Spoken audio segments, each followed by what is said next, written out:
ভোটের আগে কেন্দ্রকে কড়া হুঁশিয়ারি কেএসডিসি নেতার। কামতা পরিষদ চাপ বাড়ল। বিধানসভা নির্বাচনের প্রাক্কালে কেন্দ্র সরকারের উদ্দেশ্যে কড়া বার্তা দিলেন KSDC central cultural secretary Lakshmikanta Barman. তিনি বলেন, 2014 সাল থেকে কামতাপুর রাজবংশী জনজাতি কেন্দ্রীয় বিজেপি সরকারকে জিতিয়ে আসছে। তাই এবার কামতাপুর কোচবিহার রাজ্য গঠন, জনজাতিকরণ, কামতাপুরী ভাষা সাংবিধানিক স্বীকৃতি এবং কেএলও অধ্যক্ষ জীবন সিংহ কোচের সঙ্গে শান্তি চুক্তি দ্রুত সম্পন্ন করতে হবে। তিনি হুঁশিয়ারি দিয়ে বলেন, এই দাবিগুলি পূরণ না হলে তার জবাব আগামী বিধানসভা ভোটের মাধ্যমেই দেওয়া হবে। আর কি বললেন শুনুন এক ঝলক। আজকের প্রেস বাইট বিষয়ে মানে কি আলোচনা আছে সেটা একটু কমেন্ট ভালো করি। দণ্ডবত। আজই এই প্রেস মিডিয়ার মধ্য দিয়া ভারত সরকারও পরিষ্কার কবার চাই যে আমার এই কুচবিহার রাজ্যখান একখান চুক্তিভিত্তিক ভারতীয় সাংবিধানিক গ শ্রেণী রাজ্য, যার বহুবিধ এগ্রিমেন্ট নথিপত্র, রাজ্য পরিচালন পদ্ধতি পাঠ, সাংসদীয় সংসদ ঘোষিত বার্তা, আরও ভারতীয় সংবিধানের গ শ্রেণী রাজ্য তালিকার 4 নম্বরত যেই সত্যতা আইজ ভটভট করে লেখা আছে।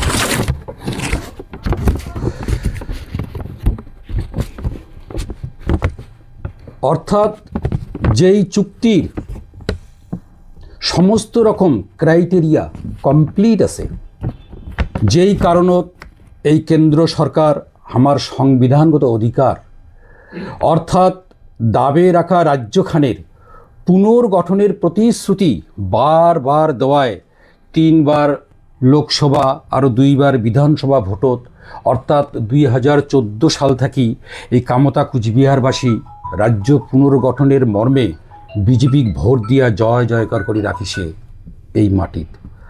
সেই সাথত আরও আমার কামতা কুচবিহারের আইকনিক লিডার অর্থাৎ কেএলও প্রধান মানি জীবন সিংহ কোচ, কেএলও কেএন প্রধান মানি ডিএল কোচ, আরও মানি পাভেল কোচ, কৈলাস কোচ, সূর্য কোচ ও ওয়াংশু কোচক ভারত সরকার নিজেই ডেকে আনিছে শান্তি চুক্তির বাদে। অথচ আজি 3 বছরেরও অধিক কাল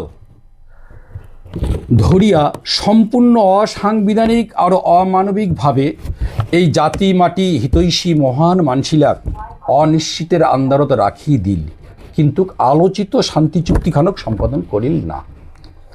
কাজেই এই কামতা কুচবিহারবাসী আজি ঘোর অপমান আরও দীর্ঘদিনিয়া বঞ্চনাধারী ক্ষিপ্ততপ্ত জনগণ আমার সাংবিধানিক অধিকারের সাথত ভারত সরকারেরটে কেএলও নগদ পিচ অ্যাকর্ড চায়।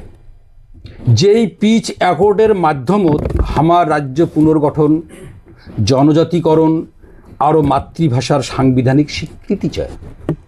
যদিও এই সংবিধান হেয়ালি সরকার আমার দাবি পূরণ করিবে কি করিবে না সেটা সম্পূর্ণ তোমার সদিচ্ছার ব্যাপার, কিন্তু তারপরেও আজি চরম উল্লেখ এইটাই যে আমার এই জলজান্ত সাংবিধানিক অধিকারও কার্যকরী বা কেএলওর সাথে দ্বিপাক্ষিক পৃষ্ঠকের পিচ অ্যাকর্ড এই মুহূর্তে না করিলে তার কড়া জবাব হিসাবে এই নিজস্বতা হারা আশাহত জনগণ ভারত সরকারও 26-এর ভোটের বাক্সতেই বুঝিয়ে দিবে।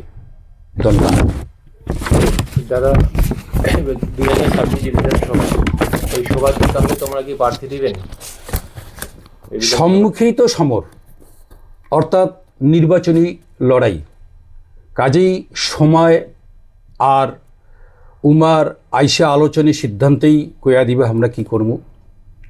আজই খালি এইটুকুই জানি রাখুক যে শাসায় যদি ভারত সরকারের এই মুহূর্তে সুবুদ্ধির উদয় না হয়, অর্থাৎ দ্বিপাক্ষিক পৃষ্ঠকের পিচ অ্যাকর্ড বা চুক্তি কার্যকরী না করে, তাহলে এই প্রতিশ্রুতি নস্যাৎকারী বিশ্বাসঘাতক সরকারও এই কামতা কুচবিহারের মাটি থেকেই চিরতরে মুছি ফেলে দেওয়া হবে।